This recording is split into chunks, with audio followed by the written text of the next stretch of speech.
can be hard to protect your identity when you're operating online. I'm going to tell you about the 6 mistakes that most commonly blow people's cover. Out of the millions of ways that you can accidentally expose yourself online, the #1 most common mistake is forgetting to use your tools. Simply not turning on your VPN or enabling your secure environment can instantly expose you. And the reason this is so problematic is even one mistake can blow your entire operation. You can do it right 1,000 times, but forgetting to turn on that VPN or enable the technology just once suddenly undermines all your other activities, because it's now tied whatever alias you're using to your real name. So if it's a one-shot, you've only destroyed that one activity. But if you've been spending months or years building up a persona and developing relationships with people online, that one mistake unravels everything. And we've seen this with criminals on a number of occasions. For example, Guccifer 2.0, the hacker that attacked the DNC, he was detected because apparently one time this agent of the GRU in Russia forgot to turn on his commercial VPN because he was trying to look like an ordinary VPN user. A common mistake is incompletely separating your alias accounts from your real accounts. So we all have an awful lot of different accounts and activities online that go together to make up a totality of our true identity, as well as any alias that we may be operating under. There's social media accounts, there's email addresses, there's IP addresses, and there's your personal information, phone numbers, physical addresses, real names, contact information. If any of that is used in common between an alias identity and a real identity, it can, again, expose your true name when you're trying to work an alias. And it doesn't need to be just one hop. You could have an alias account which shares some piece of information with a somewhat non-attributed account, which then is connected to a real name account. You accidentally reusing passwords. Any piece of information in common allows someone to go back, and when they're combing the internet looking for those needles in the haystack, and this can be done automatically, they'll be able to connect those dots to say, ah, this is who you really are. And then again, your operation's compromised. Looking in the criminal world, we see the Dread Pirate Roberts as the best example of that, where apparently early on he'd been somewhat less than perfect in managing his accounts. He'd shared some account names in certain places between alias activities and real name activities. And when they put all the pieces together, they were able to determine that Robert Eldrick was in fact the Dread Pirate Roberts. And then of course, once they caught him, they were easily able to prove that. The third mistake I've seen is accidentally using the wrong account at the wrong time. And this can come in 2 different flavors. First, if you're running a number of aliases, it's very easy to forget which of your aliases knows what information or is communicating with which person. So let's say you've got a dozen different Gmail accounts and you're communicating with dozens of people out there in the real world. If I need to send an email to someone, I need to remember which account, which alias is the one that knows this person and should be able to send that communication. If I accidentally send it from the wrong one, the person you're communicating with is suddenly getting an email from someone that they don't know, but which seems familiar and is signed perhaps by a real alias.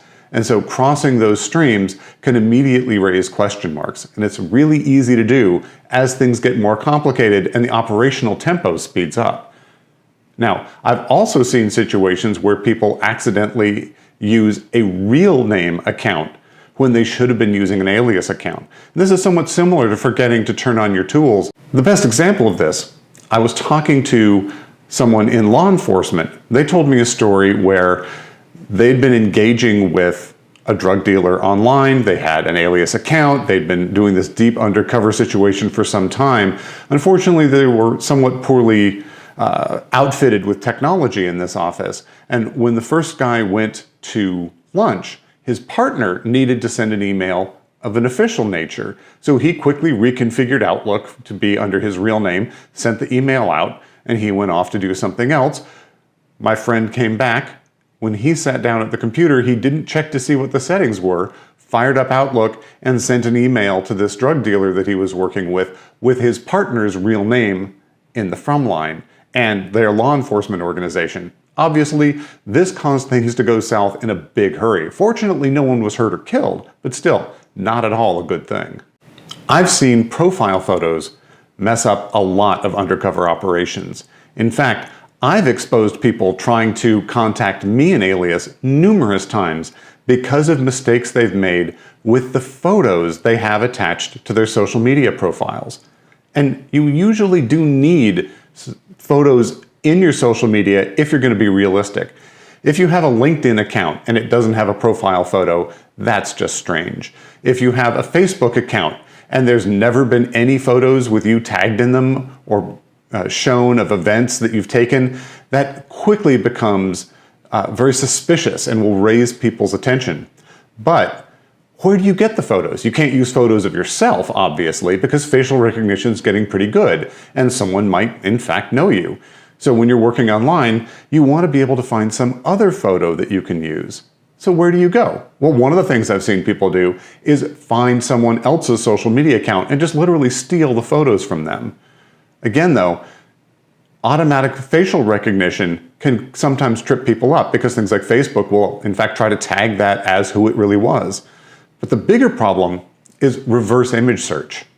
With reverse image search, what you do is you take the photo in question, load it into software like tineye.com, and it will then tell you where on the internet that photo already exists. So I've had people try to friend me or link to me on LinkedIn, and I was somewhat suspicious about this person. So I grabbed the profile photo, dropped it into TinEye, and immediately realized that this was actually just a stock photograph of a generic businessman from Getty Images. Well, that's pretty clearly not the person he was claiming to be, and instantly things unravel.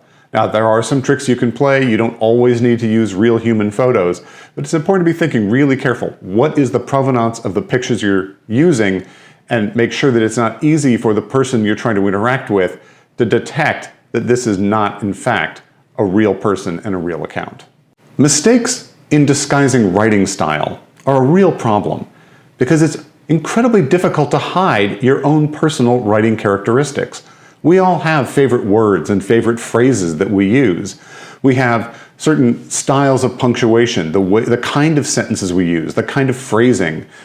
Everything is somewhat unique to us individually.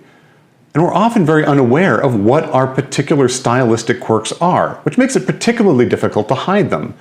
Now, if you're just going to send one tweet from an account ever, it's going to be pretty hard to recognize you. But the more you have written publicly, both as yourself and an alias, the more difficult it can be to actually hide who you really are.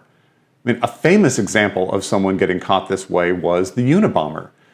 He was sending rants and manifestos to the newspapers and the media, and they were getting published.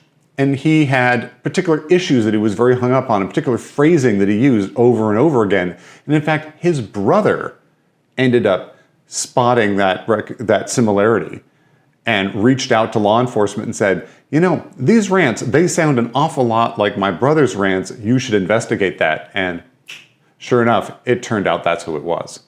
I actually tried this out on myself. We were internally doing some research on author identification and writing styles, and I challenged our data scientist to try to identify an alias I had used many years ago on a mailing list. I also participated in that mailing list overtly. Fortunately, that mailing list is archived on the internet, so he was able to download all the old emails and set his algorithm to work, trying to work out which ones most resembled my real postings. And I thought I'd been pretty careful. I tried with real diligence to avoid having this alias detected. But within a week, he came back. He had a list of potential matches, and number one by far was my real alias. It can trip up anyone.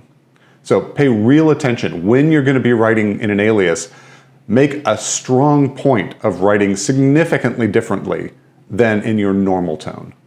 The final mistake has to do with behavior.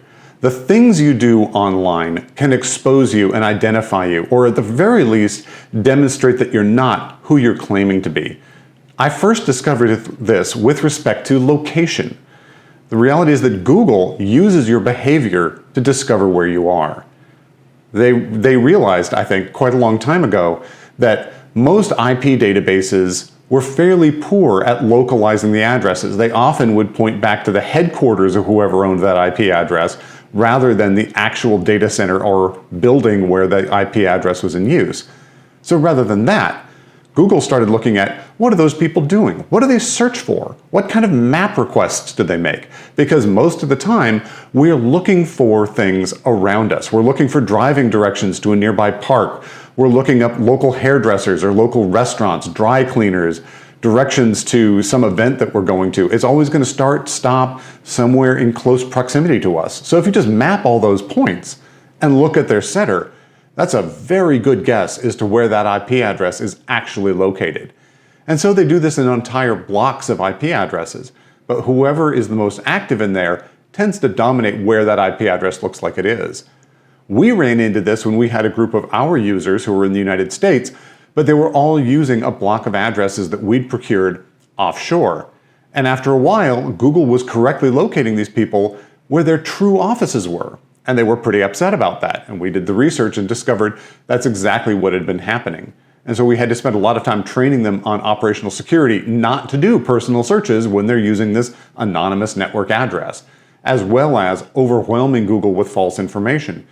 But Google is just an example, right? We discovered Google because they will echo that information back to you, right? If you type in a restaurant, it will guess restaurants close to where it thinks you are, and it will list those first. But everyone can see your activity. Every website can track what you are doing on that website. So they can look at what kind of news stories do you read? What kind of weather forecasts do you look up? Which sports? What events? Right? Any of these things may in fact provide information about who you are. And if that's in contrast to the information that's associated with your alias, wrong politics, wrong interests, wrong geography, wrong gender, any of those things can then immediately make someone suspicious of you. And so if that kind of information could be visible either directly or indirectly to your target, especially if they may be operating the website in question, you need to be extremely careful about what your behavior is revealing about you. So those are the top 6 mistakes that can blow your online cover. Obviously, there's a huge number of other ways things can go wrong and other kinds of mistakes that you can make, but those 6 contribute to most of the errors that I've seen in actual practice. And if you can avoid those, you're very likely to be successful in maintaining your online cover. So, if you've enjoyed this video, I hope you'll comment below, let us know what you like, and what else you might like to see. And please subscribe to this channel so you automatically get updated of all the new videos we put out talking about anonymity, security, and working online undercover. Thanks.